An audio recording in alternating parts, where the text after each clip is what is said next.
شریک بن عبداللہ بن ابی نے بیان کیا، انہوں نے بیان کیا کہ میں نے انس بن مالک رضی اللہ عنہ سے سنا، انہوں نے وہ واقعہ بیان کیا جس رات رسول اللہ صلی اللہ علیہ وسلم کو مسجد کعبہ سے معراج کے لیے لے جایا گیا کہ وحی آنے سے پہلے آپ کے پاس فرشتے آئے۔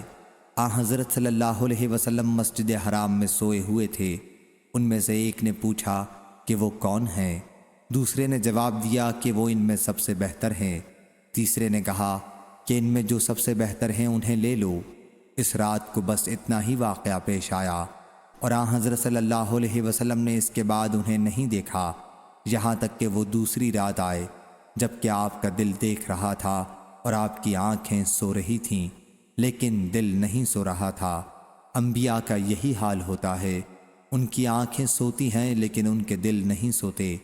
چنانچہ انہوں نے آپ سے بات نہیں کی بلکہ آپ کو اٹھا کر زمزم کے کنویں کے پاس لائے، جہاں جبریل علیہ السلام نے آپ کا کام سنبھالا اور آپ کے گلے سے دل کے نیچے تک سینہ چاک کیا، اور سینہ اور پیٹ کو پاک کر کے زمزم کے پانی سے اسے اپنے ہاتھ سے دھویا، یہاں تک کہ آپ کا پیٹ صاف ہو گیا۔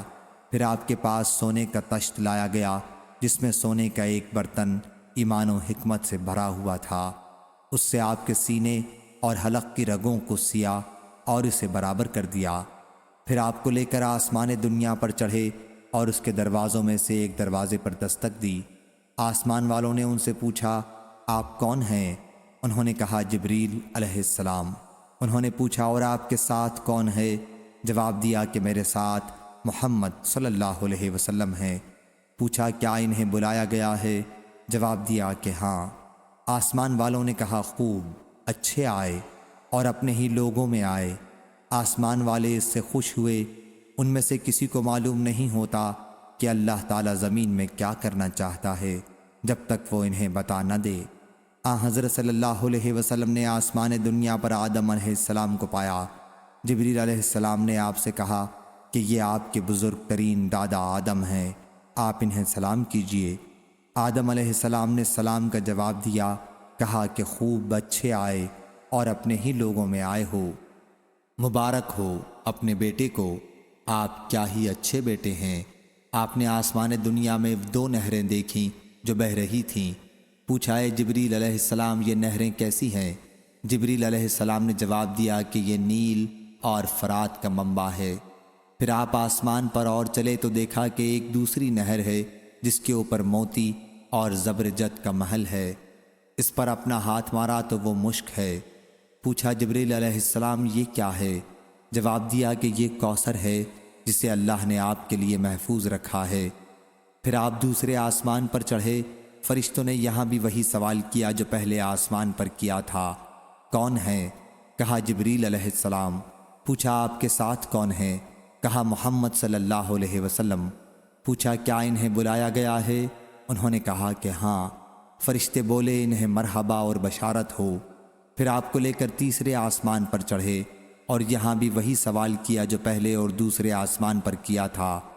پھر چوتھے پر لے کر چڑھے اور یہاں بھی وہی سوال کیا۔ پھر 5ویں آسمان پر آپ کو لے کر چڑھے اور یہاں بھی وہی سوال کیا۔ پھر چھٹے آسمان پر آپ کو لے کر چڑھے اور یہاں بھی وہی سوال کیا۔ پھر آپ کو لے کر 7ویں آسمان پر چڑھے اور یہاں بھی وہی سوال کیا۔ ہر آسمان پر انبیاء ہیں جن کے نام آپ نے لیے۔ مجھے یہ یاد ہے کہ ادریس علیہ السلام دوسرے آسمان پر، ہارون چوتھے آسمان پر اور دوسرے نبی 5ویں آسمان پر جن کے نام مجھے یاد نہیں، اور ابراہیم علیہ السلام چھٹے آسمان پر اور موسیٰ علیہ السلام 7ویں آسمان پر۔ یہ انہیں اللہ تعالیٰ نے شرف ہم کلامی کی وجہ سے فضیلت ملی تھی۔ موسیٰ علیہ السلام نے کہا میرے رب، میرا خیال نہیں تھا کہ کسی کو مجھ سے بڑھایا جائے گا۔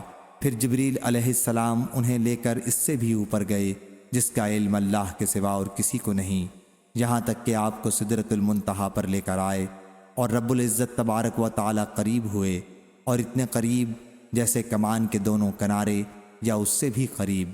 پھر اللہ نے اور دوسری باتوں کے ساتھ آپ کی امت پر دن اور رات میں 50 نمازوں کی بھی وحی کی۔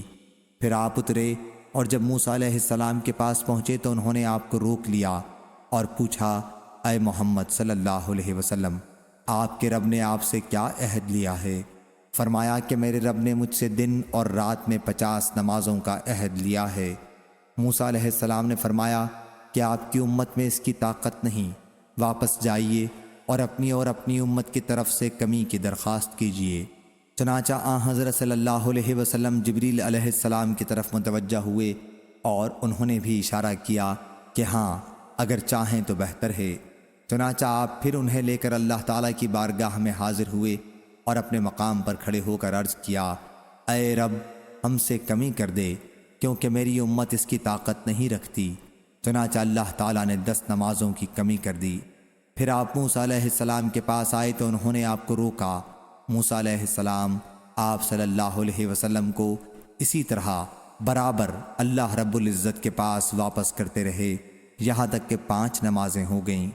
5 نمازوں پر بھی انہوں نے حضرت صلی اللہ علیہ وسلم کو روکا اور کہا، اے محمد صلی اللہ علیہ وسلم، میں نے اپنی قوم بنی اسرائیل کا تجربہ اس سے کم پر کیا ہے، وہ ناتواں ثابت ہوئے اور انہوں نے چھوڑ دیا۔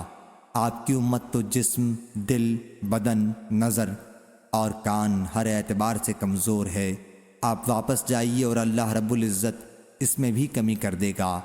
ہر مرتبہ حضرت صلی اللہ علیہ وسلم جبریل علیہ السلام کی طرف متوجہ ہوتے تھے تاکہ ان سے مشورہ لیں، اور جبریل علیہ السلام اسے ناپسند نہیں کرتے تھے۔ جب وہ آپ کو 5ویں مرتبہ بھی لے گئے تو عرض کیا، اے رب میری امت جسم، دل، نگاہ اور بدن ہر حیثیت سے کمزور ہے، پس ہم سے اور کمی کر دے۔ اللہ تعالیٰ نے اس پر فرمایا کہ وہ قول میرے یہاں بدلا نہیں جاتا جیسا کہ میں نے تم پر الکتاب میں فرض کیا ہے، اور فرمایا کہ ہر نیکی کا ثواب 10 گنا ہے۔